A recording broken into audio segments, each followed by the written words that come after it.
आज मैं price rise की, पेट्रोल, डीजल और गैस की कीमत के बारे में आपसे, देश की जनता से बात करना चाहता हूं। डीजल, पेट्रोल ये तकरीबन इकोनॉमी के हर भाग में कहीं ना कहीं इनपुट होता है इसका। तो जब डीजल और पेट्रोल के दाम बढ़ते हैं, एक तो डायरेक्ट चोट लगती है और एक इनडायरेक्ट चोट लगती है। डायरेक्ट चोट लगती है जो गाड़ी में, स्कूटर में, ट्रक में डीजल पेट्रोल डालता है, उसको डायरेक्ट जेब में चोट लगती है। और इनडायरेक्ट जो लगती है, जब डीजल का, पेट्रोल का दाम बढ़ता है तो ट्रांसपोर्ट कॉस्ट बढ़ती हैं। ट्रांसपोर्ट कॉस्ट बढ़ती हैं तो सब चीज के दाम बढ़ते हैं। और पिछले 7 साल से हमने एक नया आर्थिक पैराडाइम देखा है। एक तरफ डीमोनेटाइजेशन, दूसरी तरफ मोनेटाइजेशन। ये एक तरफ डीमोनेटाइजेशन, दूसरी तरफ मोनेटाइजेशन। और फाइनेंस मिनिस्टर ने कहा, मोदी जी ने पहले कहा था मैं डीमोनेटाइजेशन कर रहा हूं, और फाइनेंस मिनिस्टर कहती रहती है मैं मोनेटाइजेशन कर रहा हूं। तो जनता ये पूछ रही है कि मोनेटाइजेशन किसका, डीमोनेटाइजेशन किसका? क्योंकि मोनेटाइजेशन हो रहा है तो किसी का तो हो रहा होगा, और डीमोनेटाइजेशन हो रहा है तो किसी का हो रहा होगा। तो मैंने आपके लिए, मोदी जी के लिए बहुत अच्छी तरह लिखा है। देखिए, डीमोनेटाइजेशन किसका हो रहा है? किसानों का हो रहा है, मजदूरों का हो रहा है, जो छोटे दुकानदार हैं, मिडिल साइज बिजनेस वाले हैं, स्मॉल बिजनेस वाले हैं, उनका हो रहा है, एमएसएमईज का हो रहा है, सैलरीड क्लास, सरकार के जो एम्प्लॉइज हैं उनका हो रहा है, और जो ईमानदार इंडस्ट्रियलिस्ट हैं उनका हो रहा है। अब मोनेटाइजेशन किसका हो रहा है? 4-5 नरेंद्र मोदी जी के जो मित्र हैं, उनको आप 4-5 कह दीजिए, उनको आप हम दो हमारे दो कह दीजिए, जो आप कहना चाहते हैं कह दीजिए। तो ये इकोनॉमिक ट्रांसफर हो रहा है। और बड़ी इंटरेस्टिंग बात निकली है, मैं सोच रहा था, मोदी जी कहते रहते हैं कि जीडीपी बढ़ रही है, फाइनेंस मिनिस्टर कहती है कि देखिए जीडीपी का प्रोजेक्शन ऊपर की ओर है। मैं समझ नहीं रहा हूं भाई, जीडीपी एक तरफ दौड़ रही है और फाइनेंस मिनिस्टर, प्रधानमंत्री कहते हैं जीडीपी बढ़ रही है। फिर बात मुझे समझ आई, जीडीपी का मतलब क्या? गैस, डीजल, पेट्रोल, इनका यह कंफ्यूजन है। और मैं अब आपको गैस, डीजल, पेट्रोल के दाम और जीडीपी किस प्रकार से बढ़ रही है वो तो आज थोड़ा डायरेक्ट बताना चाहता हूं। 2014 में नरेंद्र मोदी जी ने कहा था कि डीजल, पेट्रोल के दाम बढ़ते जा रहे हैं, याद है आपको? 2014 में 410 रुपीज सिलेंडर की प्राइस थी जब हमने, यूपीए ने ऑफिस छोड़ा। आज 885 रुपीज सिलेंडर की प्राइस है, 116% इंक्रीज। पेट्रोल की प्राइस 71.5 रुपीज 2014 में, आज 101 रुपया, 42% price increase. 57 rupees diesel, 88 rupees आज, 55%, 55% इंक्रीज। अब मजेदार बात यह है कि कोई आर्ग्यूमेंट कर सकता है कि देखिए ये तो इंटरनेशनल रेट बढ़ा है, इंटरनेशनल मार्केट पे डीजल, पेट्रोल का दाम बढ़ा होगा, इसलिए हिंदुस्तान की जनता को चोट लग रही है, इसलिए पूरा मोनेटाइजेशन, डीमोनेटाइजेशन का तमाशा चल रहा है। मगर अजीब सी बात यह है कि जब यूपीए की सरकार थी 2014 में, तो 105 रुपीज कच्चे तेल का दाम था, आज 71 रुपीज है, 32% ज्यादा था हमारे टाइम। गैस इंटरनेशनल प्राइस देख लीजिए, हमारे टाइम 880, आज 653, 26% कम। तो इंटरनेशनल मार्केट पे gas price, diesel price, petrol price, oil price गिर रहे हैं और हिंदुस्तान में बढ़ते जा रहे हैं। दूसरी तरफ हमारे जो एसेट्स हैं उनको बेचा जा रहा है। 23 लाख करोड़ रुपए, 23 लाख करोड़ रुपए सरकार ने जीडीपी से कमाया है।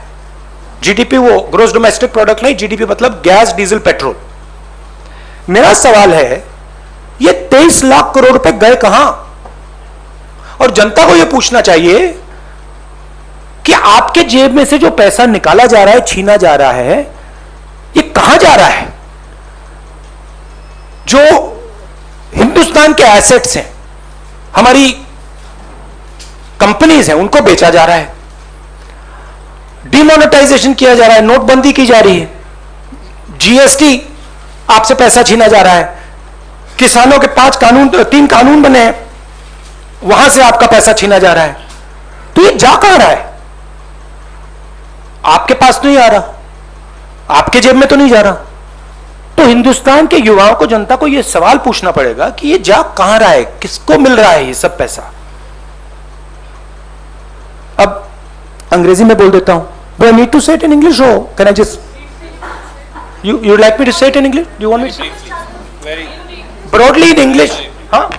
Broadly, the government has a new concept of GDP. New concept is an increase in GDP means an increase in gas, diesel, and petrol prices. Over the last 7 years, they've earned 23 lakh crores from an increase in diesel, petrol, and gas. Every single person is affected by this. There are two effects. There's a direct effect and an indirect effect. The direct effect is when people buy fuel for their scooters, their cars, diesel for their trucks. An indirect effect is when the price of diesel, petrol rises, the price of everything rises because transport costs increase. So the country is bearing a massive cost as a result of this dramatic increase. I just go into the details.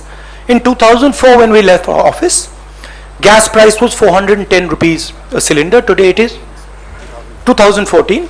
The gas price was 410 rupees a cylinder. Today it is 885 rupees.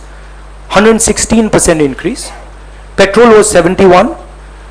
It's now 101. 42% increase. Diesel was 57. Now it is 88.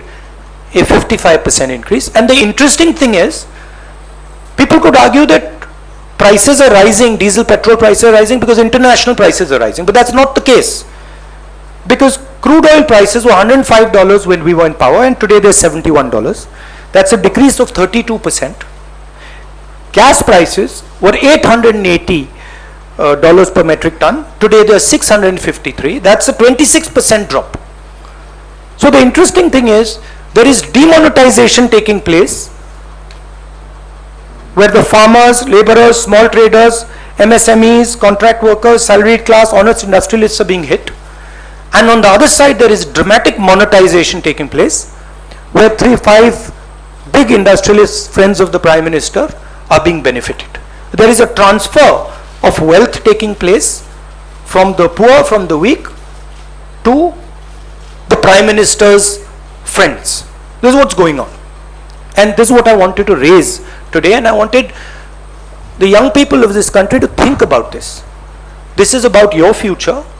You have to ask the question, who this money is going to. 23 lakh crores have been taken out of your pockets, out of the pockets of farmers, laborers, poor people. Question is, where are they going? At the same time, we see the finance minister talking about monetization, where your assets, the assets of this country, are basically being given away at cut rate prices again to 3 or 4 of the Prime Minister's favorite people. So that's what I wanted to raise today. If you have some questions, I'm happy to answer them. I would like to keep the focus on price rise and on diesel petrol prices. Thank you, sir. Arun will begin with you. Rahul, एक छोटा सा सवाल ये है कि आप parliament में भी ये मुद्दा उठाते हैं, मार्च करते हैं या वहाँ प्रेस कॉन्फ्रेंस करते हैं, आप यहाँ भी कर रहे हैं, आपकी पार्टी जनता के बीच में सड़कों पर भी जा रही है। आपको लगता है कि पब्लिक जो अफेक्टेड है वो आपके साथ या आपके मुद्दे के साथ भी वो भी सड़क पर आ रही, वो भी खड़ी है कि सिर्फ कांग्रेस के कार्यकर्ता ही धरना प्रदर्शन कर रहे हैं, विपक्षी कर रहा है, और अगर नहीं आ रही तो क्यों? नहीं, देखिए, गुस्सा डेवलप हो रहा है, वो तो क्लियर है। मगर दूसरी तरफ जो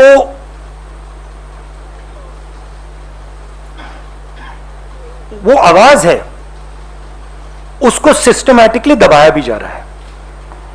कोरोना का समय है तो हम भी नहीं चाहते कि लाखों लोग सड़क पे निकले, क्योंकि हम जानते हैं कि उसके दूसरे नतीजे हो सकते हैं, तो हम भी थोड़ा रिस्ट्रेंट शो कर रहे हैं। मगर जनता में जबरदस्त गुस्सा है। आप जानते हो मीडिया पे किस प्रकार से आक्रमण हो रहा है। जो आप लोग बोलना चाहते हो, लिखना चाहते हो, आपको वो करने नहीं देते हैं। इंस्टीट्यूशंस पर दबाव है, पार्लियामेंट में हमें बात करने नहीं देते हैं, डिस्कशन नहीं करने देते हैं, तो माहौल ऐसा है। मगर ये गुस्सा बढ़ता जाएगा और फिर रिएक्शन जबरदस्त आएगा।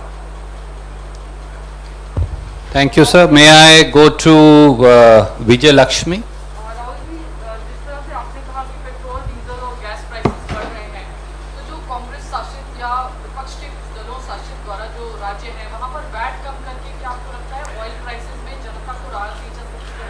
जैसे 35% का वैट पंजाब में है, महाराष्ट्र में 8% का है। we can do this on the margins. हम margins में ये कर सकते हैं, but the main thrust of it, right, is the question that 23 lakh crores. See, if the question was that international prices are going up, no problem. But that's not the question. International prices are not going up. 23 lakh crores are being taken by the government of India. It's not a question of what is Chhattisgarh government going to do, Punjab government going to do. The question is, what is happening to these 23 lakh crores? Why are the people being made to pay for this? ये जो 23 लाख करोड़ रुपया है, ये जनता के जेब से निकाल कर ट्रांसफर किया जा रहा है ना। सवाल तो वो है। आप कह रहे हो कि हाँ ठीक है, छत्तीसगढ़ गवर्नमेंट क्या करेगी, पंजाब गवर्नमेंट क्या करेगी, मगर सवाल वो नहीं है।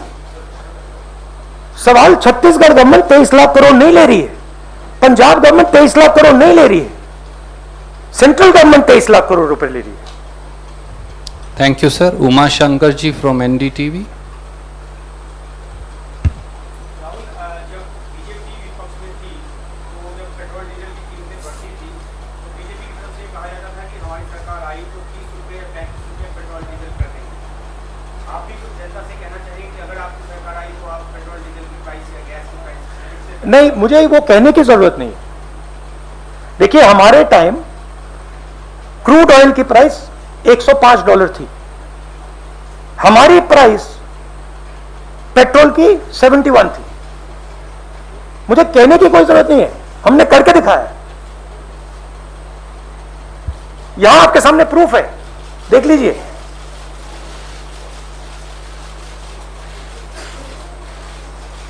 अच्छी तरह देख लीजिए। तो ये कहने की बात नहीं है, ये रिकॉर्ड है। जब ये 410 रुपए का था, नरेंद्र मोदी आगे पीछे जाते थे, कहते थे मैं इसको कम करूंगा, ये 885 हो गया है। जब ये 71 था, कहते थे मैं कम करूंगा, 101 हो गया। अरे हमारे टाइम तो 71 था। ये तो हमने करके दिखाया है। ठीक है, अगर इसकी प्राइस, अगर ऑयल की प्राइस आज 150 140 होती तो फिर वो दूसरा सवाल होता, वापस दर पे ले आए। अरे सवाल ये है कि इंटरनेशनल रेट कम हो रहा है, और आप प्राइस बढ़ाते जा रहे हो। हमने हमने हमने $105 पे प्राइस को $71 पे मेंटेन किया था। आप $71 पे आपने प्राइस आपने 101 कर दिया है। Thank you, sir. May I now ask Mosmi from Aaj Tak? Rahul, GDP का जिक्र आपने किया तो जीडीपी फर्स्ट क्वार्टर के फिगर्स आए हैं, जीडीपी ग्रॉस डोमेस्टिक प्रोडक्ट जो है वो 20.1%, सॉरी 21.1% है, which is still less than the pre-pandemic time, the first quarter in the last year. क्या आपको लगता है कि रिकवरी की तरफ है, क्योंकि कई हेडलाइंस बनेगी कि जीडीपी जो है ट्रैक पे आ गई है और हाउसहोल्ड बहुत बुरी तरह से इम्पैक्ट है। सी देखिए, जो सिचुएशन 1991 में आई थी वो सिचुएशन आज आ रही है। ये बात समझिए, आज जो प्रॉब्लम है वो साइक्लिकल प्रॉब्लम नहीं है, वो स्ट्रक्चरल प्रॉब्लम है। मैं फिर से दोहरा देता हूं, ये साइक्लिकल प्रॉब्लम नहीं है, ये स्ट्रक्चरल प्रॉब्लम है। इसका मतलब क्या? बिना डायरेक्शन को चेंज किए, बिना विजन को चेंज किए इसमें से बाहर नहीं निकला जा सकता है। ये जो मैंने बोला था, ये प्रॉब्लम है। प्रॉब्लम ये है, देख लीजिए, प्रॉब्लम यह है कि जिस इकोनॉमिक स्ट्रेटेजी को हमने 1991 से 2012 तक चलाया वो अब नहीं चल रही है। उस बात को हम एक्सेप्ट करते हैं कि 2012 में हमारी स्ट्रेटेजी तो जो 1990 से 2012 तक चली वो 2012 में उसने चलना बंद कर दिया था। हमारा कहना था एक नए दृष्टिकोण की जरूरत है, एक नए अप्रोच की जरूरत है, और बिना नए अप्रोच के बात सही नहीं होगी। नरेंद्र मोदी जी ने वायदा किया था मैं नया अप्रोच लाऊंगा, न्यू इंडिया, ये जो सब बोलते रहते हैं, बट वो नया अप्रोच नहीं है, वो खोखला है। उन्होंने मेक इन इंडिया की बात की, कुछ बनना है इंडिया में। उन्होंने डीमोनेटाइजेशन की बात की, कोई फायदा हुआ? अब मोनेटाइजेशन की बात करने हैं। तो लोगों को यह समझना होगा कि अब एक नए विजन की जरूरत है, उसके बिना काम नहीं चलेगा। जितना भी आप बोलना चाहे, जितने भाषण देने चाहे आप, नहीं चलेगा। अब हम 1990s में हैं। 1990s में कैटास्ट्रोफिक फेलियर हुआ था और उसके बाद कांग्रेस पार्टी ने देश को एक नया विजन दिया था। कहा था देखिए ये कैटास्ट्रोफिक फेलियर हो रहा है, अब एक नए दृष्टिकोण की जरूरत है। प्रधानमंत्री को नए दृष्टिकोण की बात करनी चाहिए, वो नहीं कर रहे हैं। हम जानते हैं क्या करना है, हमारे माइंड में बिल्कुल क्लियर है। कांग्रेस पार्टी के माइंड में, हमारे जो एक्सपर्ट्स हमारे माइंड में बिल्कुल क्लियर है क्या करना है, नया दृष्टिकोण क्या है, किस प्रकार से आगे बढ़ना हमें मालूम है। तो ये इस बात को फाइनेंस मिनिस्टर को समझ ही नहीं आ रही है, उसको उनको तो छोड़ दो, बट ये जो इनके थिंक टैंक्स हैं, नीति आयोग है, प्राइम मिनिस्टर को भी बात नहीं समझ आएगी, बट एक्सपर्ट्स हैं उनको समझ आएगी। और फाइनेंस मिनिस्टर को, प्राइम मिनिस्टर को उन एक्सपर्ट से बात करनी चाहिए। अगर नहीं करना चाहते तो कांग्रेस पार्टी के एक्सपर्ट हम भेज देते हैं, हम समझा देंगे। हमारे पास एक्सपीरियंस है, हम समझते हैं कैसे करना है, क्या करना है। तो मेरा कहना है कैटास्ट्रोफिक फेलियर है ये, और इसका सिम्टम जीडीपी का कोलैप्स है। आप देखिए, थोड़े डिटेल में जाता हूं। हिंदुस्तान की स्टॉक मार्केट तेजी से आगे बढ़ रही है, सब लोग देख रहे हैं, मिडिल क्लास के पैसे बन रहे हैं। आप देखिए कंपनीज ग्रो कर रही हैं। ये जो पूरा का पूरा स्टॉक मार्केट का तमाशा है, ये 50 कंपनियों का है। जो बाकी 300, 400, 500 कंपनीज हैं स्टॉक मार्केट में, उनको देखिए उनका क्या हो रहा है। वो खत्म हो रही हैं, एक के बाद एक खत्म हो रही है। मगर फ्यूचर वो है। अगर आपको हिंदुस्तान की इकोनॉमिक बेस बढ़ानी है तो फ्यूचर वो है जो second line, third line, fourth line में है, वो सब खत्म हो रही है। और ये जो काम हो रहा है, ये मेन 5, 6, 7 लोगों को स्ट्रेंथन करने का काम हो रहा है। ये जो लोग हैं, इनकी जगह है, बट ये हिंदुस्तान को रोजगार नहीं दे सकते। रोजगार कौन देता है? स्मॉल मीडियम बिजनेस वाले देते हैं, सेकंड लाइन वाले लोग देते हैं, थर्ड लाइन वाले लोग देते हैं, फोर्थ लाइन वाले लोग देते हैं। मोदी जी के माइंड में उनकी जगह ही नहीं है। तो मेरा कहना है कि जो आपको दिख रहा है, यह स्ट्रक्चरल फेलियर का सिम्टम है। ये स्ट्रक्चरल फेलियर के कारण ये चीजें हो रही हैं। और नरेंद्र मोदी जी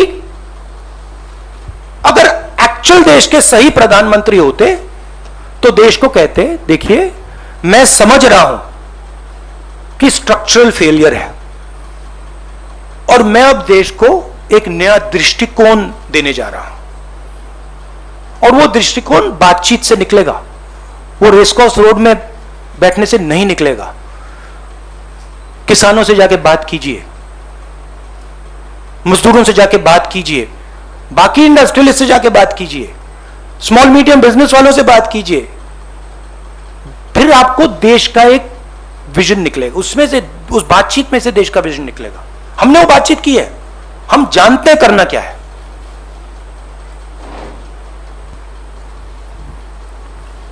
देखिए,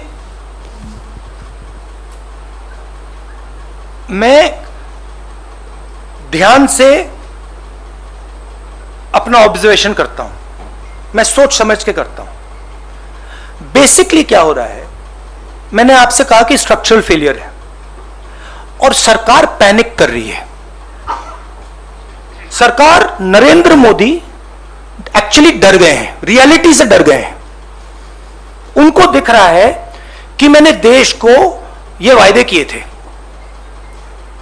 और इन वायदों को मैं पूरा नहीं कर सकूंगा, उनको दिख रहा है और वो पैनिक में आ गए हैं। अंदर डर पैदा हो गया है और जब व्यक्ति में डर पैदा हो जाता है तो वो रिस्पॉन्ड नहीं कर सकता है। वो रियलिटी है। प्राइम मिनिस्टर, फाइनेंस मिनिस्टर, जो इनके बेसिकली जो कोर मिनिस्टर्स हैं, ये पैनिक में है। इनको ये नहीं समझ आ रहा कि करना क्या है। तो कभी कोई कहता है भैया देखो मोनेटाइजेशन करो, वो उठा के बेच देते हैं। कभी कोई कुछ और कहता है तो ये, बट ये जो फ्यूल प्राइस पे जी रहे हैं, ये इंटरनेशनल प्राइस ने इनको बचा रखा है। जिस दिन, और जैसे मैंने कोरोना की बात कही, मैं फिर से बोल रहा हूं, जिस दिन ये क्रूड ऑयल की प्राइस, आज क्या है 70 है ना, 70 है ना आज, अगर ये गलती से भी 70 से 80, 80 से 90, 90 से 100 हो गई, यहां पे पूरा मामला कंट्रोल से बाहर चला जाएगा। तो ये देश की सिचुएशन है, ये रियलिटी है। अच्छी लगे ना लगे वो अलग बात है। इसको देख के कि हमारे जो प्रधानमंत्री हैं वो घबरा गए, डर गए, इसको देख के चाइना भी अपना प्लानिंग कर रहा है कि हिंदुस्तान बेसिकली एक प्रकार से इकोनॉमिक क्राइसिस में है, लीडरशिप क्राइसिस में है, पैनिक में है, तो हम जो निकाल सकते हैं निकाल लो। ये हो रहा है। अच्छा लगे खराब लगे वो मैं नहीं जानता, मेरा काम सच बोलने का है। ये रियलिटी है देश की। Institutional capture, gagging of the press, not allowing the true voice to come out, threats, intimidation, violence.